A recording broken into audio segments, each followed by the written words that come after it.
I noticed something on Twitter the other day. A listener of yours, a listener of the show, sent in several tweets about Orange Cassidy, and it appears you blocked him after maybe the first one.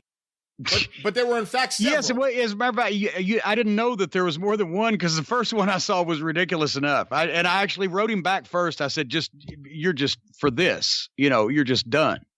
Well, let me read this and we'll get your take after you hear all of these since you actually missed them. It started where someone named Keith Campbell posted, here's what it says. Great Brian last. Interesting that Jim Cornette hasn't seen an Orange Cassidy match yet. He might enjoy this one, even if it is at a bar, as Pockets takes a beating like Gibson through 75% of the match. I think he means Morton, but through 75% of the match. And then the response from a listener named Larry Hamill. Agreed. Amid all the comedy silliness, Orange Cassidy has developed some fun athletic moves with his hands in his pockets. When his hands come out, Cassidy is a darn good worker.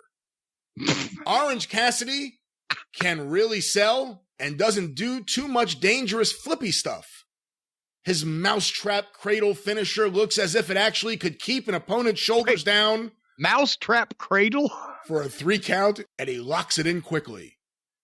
I am as old school as it comes with regards to wrestling, having seen Eddie Graham knock out the Great Malenko's dentures in 1967.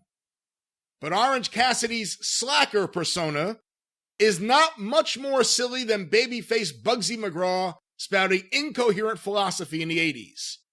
One might even compare today's Orange Cassidy in silliness to Dick Garza's The Mighty Igor character. Wait a minute, what is this? Is this an article? How did he tweet this? Well, you missed all of this. These are just one tweet after another? One after another. Okay, keep going. One might even compare today's Orange Cassidy in silliness to Dick Garza's The Mighty Igor character in the 60s and 70s. Igor was based on the simpleton deaf-mute Gigot. Gigo. Gigo, excuse me. Gigo. As portrayed by Jackie Gleason. See photos. In the 1962 major motion picture. That's what it says here. Very good. And that's Gigot is the way that's spelled. Orange Cassidy has figured out an irony-filled gimmick that hits home with slackers. What is an irony-filled gimmick that hits home with slackers? What is a fucking slacker? He's a skilled wrestler who outwardly disdains the conventions of wrestling, yet becomes a really good wrestler when pressed by his foe. With today's fan base, it's pure genius. He wears t-shirts with a picture of him wearing the same t-shirt. His lethargic thumbs up screams, whatever. But fans respond to him not just because he pretends not to care, but because he can wrestle. Orange Cassidy has multiple levels that are worth examining. Damn it, how many tweets is this? I see a whole lot that AEW can work with Orange Cassidy's palette. Tone down obvious mockery of the business, perhaps 2 to 3 pocket spots that highlight his athleticism per match. Let him sell, hit his mousetrap out of nowhere. Young fans are into Orange Cassidy. He has the potential to be a modern-day Ricky Morton. That's the first one I saw, and I blocked him right off of this. Orange isn't small by AEW standards. He can wrestle, and for whatever strange reason, has the it factor. There's far more to my... wait a minute. He's obviously, this guy's typing with his thumbs because he left the S and the H off the front of that. There's far more to my little dog pockets than meets the eye. Last but not least, I never have heard Orange Cassidy cut a promo. Somehow, he has sparked the curiosity of a 65-year-old who for the last 10 years has not given one hoot about modern wrestling. Orange is like Jack Briscoe.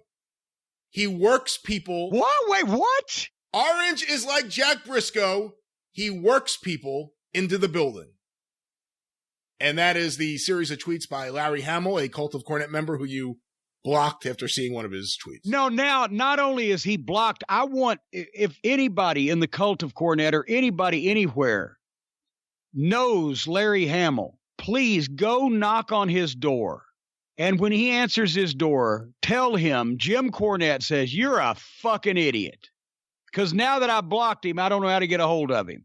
But what the fuck?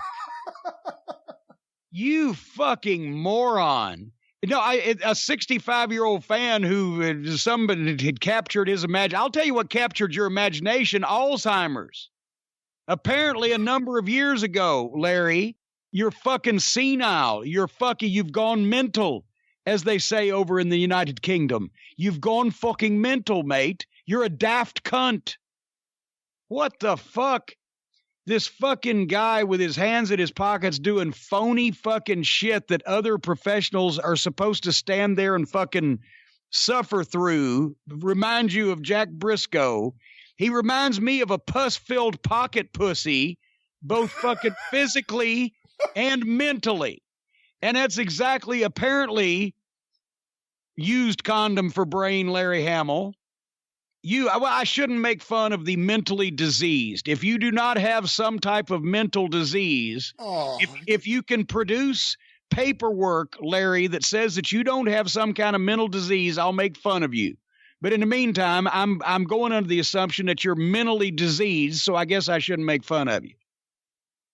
This guy's a Cult of Cornette member. He used to be. He appreciates that. He was an infiltrator. He was an interloper. He was like the invaders. I'm Roy Thinnis, and Larry Hamill's one of the invaders. I bet his little pinky finger sticks straight out. That's how you can tell, you know. And he somehow infiltrated the Cult of Cornette on behalf of all the cosplay wrestlers and the Outlaw Mud Show fucks, as the narrator and the voiceover says in the open, trying to make it their world. He's not going to get away with it, because I caught him and I blocked him.